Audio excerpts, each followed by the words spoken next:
guys, my name is kBill from gamerslair.org and I brought you here a gameplay video from a game called Aion, the Tower of Eternity. Back in the days, this game was made by NCSoft and it was released as a pay-to-play game, and since not so long ago this game is free to play, with some special free-to-play model that we'll talk about later. First of all, I would like to talk about myself because you don't know me, guys. So I'm the new guy. I'm the new YouTube commentator that posts videos for a website called gamerslair.org. I have never done anything like this. The voiceover is something new for me. I have done some montages and stuff like that, but yeah, commentating is something new, really. So I appreciate some feedback from you guys. Just let me know what you like, what you don't like about the video, and I will take that under my consent later on in my later videos. Let's get back to the gameplay. Well, the game itself is a copy of World of Warcraft, I think.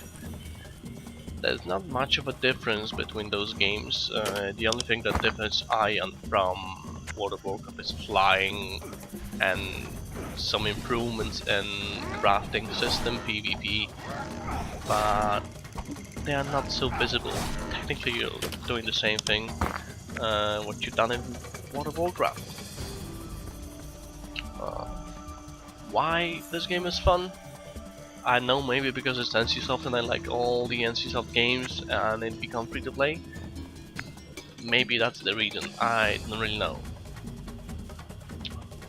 Maybe I just enjoy torturing myself with just killing monsters to get equipment and just killing more monsters to get more money and more equipment and to kill people and then to, I don't know, get some more monsters to kill. Whatever. I just enjoy the game and I can't do anything about it. Game has 8 classes. They are different than World of Warcraft, of course, because they don't want to copy the names, but they do the same thing. There's a ranger, assassin, chanter, cleric, gladiator, templar, sorcerer, spirit master, and pretty self-explanatory maybe, except spirit master, which is something like warlock from World of Warcraft if you play this game. Game definitely is fun. There are a lot of improvements in this game, like crafting system, or I don't know, the PvP system seems better than World of Warcraft, runs smoother, and the flying sequences, that's something unusual.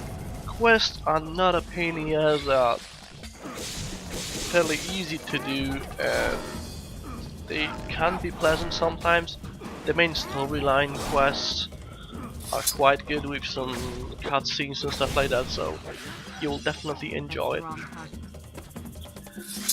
You see me now playing as a ranger, obviously, and I'm level 16, I believe. Later in the video I will have level 17, and I enjoy this game very much. Just the free-to-play model of this game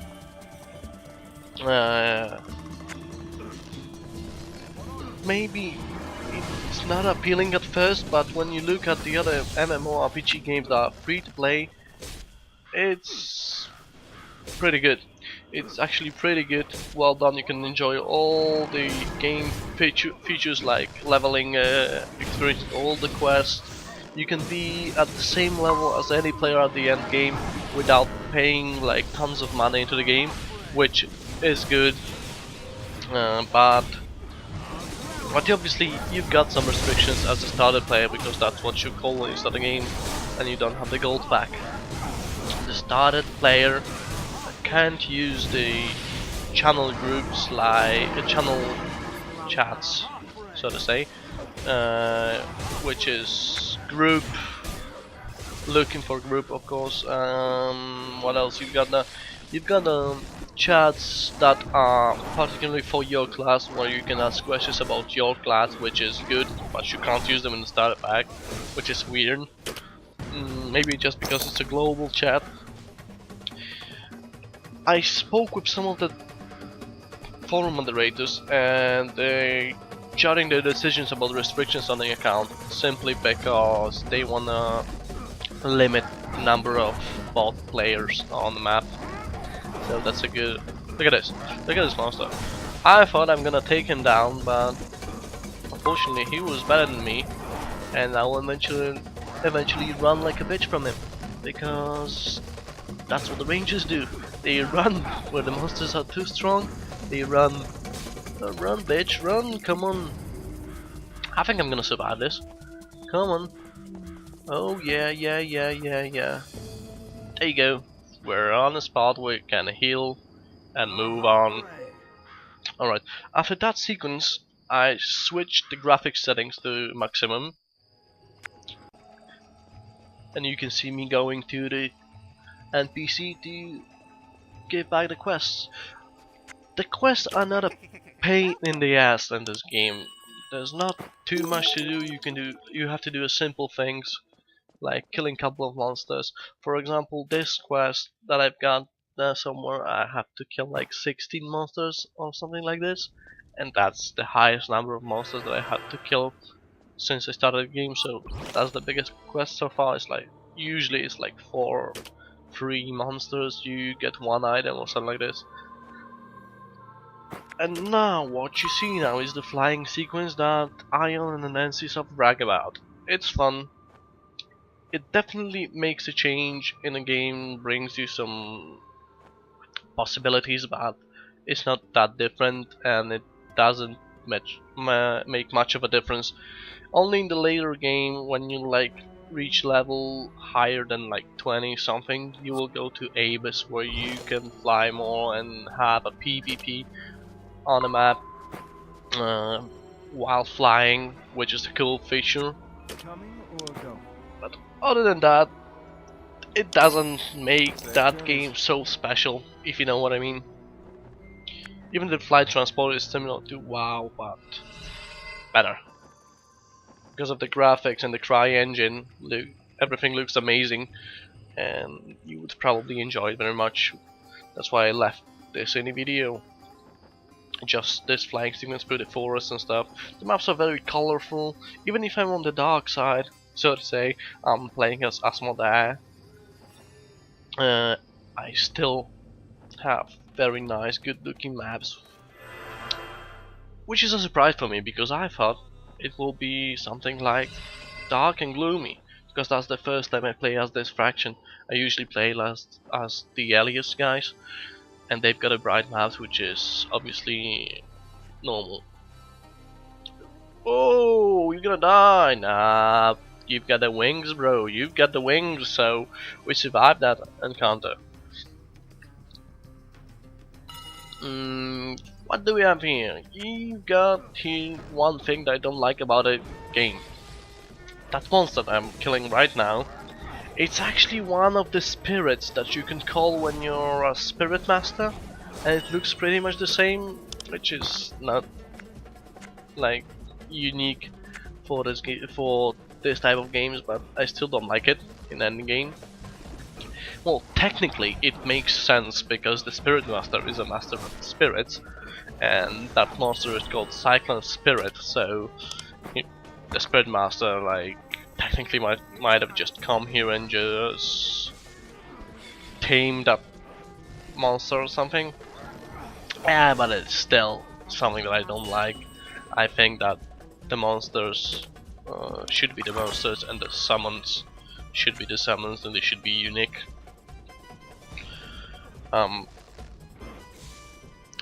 Well, every single class differs, obviously, but every single class is needed in this game. You cannot go to the instance or to the dungeon without having a proper setup of classes. You have to have at least 2 damage dealers and like support classes.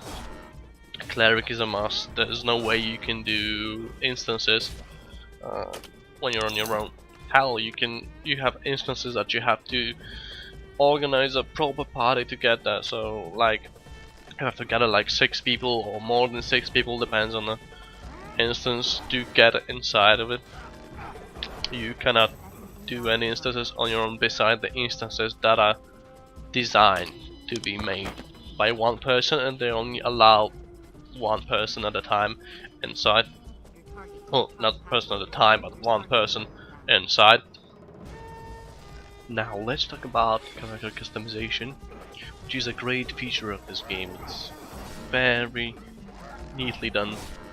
You can actually make your unique character from the scratch. You can do everything pretty much. Size of the body, shoulders, head, neck, whatever. You can choose a voice for your character. Look at me, silly boy trying to get through that wall on wings. You have to walk there, you lazy ass. Alright then guys, going back to the character customization. So yeah, you can pretty much adjust anything you want. You can choose the voice, you can choose how you're gonna look. You've got like 30 or something different hairstyles and shapes for each part of your body, which is a nice feature. But besides simple character customization that makes your visual appearance, let's talk about character in general. Growing your character, leveling and stuff. So you don't have to make any choices until level 10. And at level 10 you make a choice between two of your classes that you are able to choose from the main class you started, if that makes sense. So if you, for example, when I started as a scout, I had to choose a level 10 if I want to be a ranger or the assassin. So that's your first choice, and after that you don't really have much of a choice later on. Oh, sorry, I thought someone was coming into my room. It's creepy. So after that you don't have any talent trees like in World of Warcraft or anything like this. You've got the stigmas. The stigmas are stones that you actually gather around the world, buy them or get them from the quest or from PvP, and you put them in and they give you some additional skills or buffs or whatever, and that's pretty much the talent tree, so to say, that you have. And you can switch them whenever you want. If you don't like something, you can switch them, and it's simple as that. Can get them simple. So yeah, I would also like to talk about the gold pack status or gold status, if you prefer.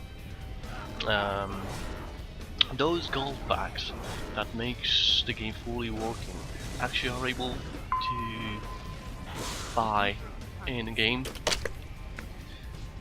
for like 8 millions, which you can get at level 30 or something, and then you can experience the game in fully. And after you switch to I have to show you this sequence. I was going through the Morheim area and then I fall onto that lava and I'm trying to survive taking potions and I can't fly in this area, so I'm running hoping that I can fly over there in front of me. So yeah, and I'm on my way to Rift where you kill people, but I died there. Yeah, but let's go back to the gold pack. The gold status, when you have it for 30 days, gives you additional drop and every single thing unlocked in the game. Every restrictions are disabled, and you have it for 30 days, as I said. And when you lose it, you still got the veteran status, which allows you apparently to experience everything in the game fully, but you don't have the bonus to drop rate and experience. So I think that's fair enough, and you can get it for gold in game, which is a cool thing. So yeah, that pretty much sums up the video. I hope you enjoyed the video. Please like, subscribe, and visit the website gamerslair.org. We've got plenty of videos out there, and see you guys later.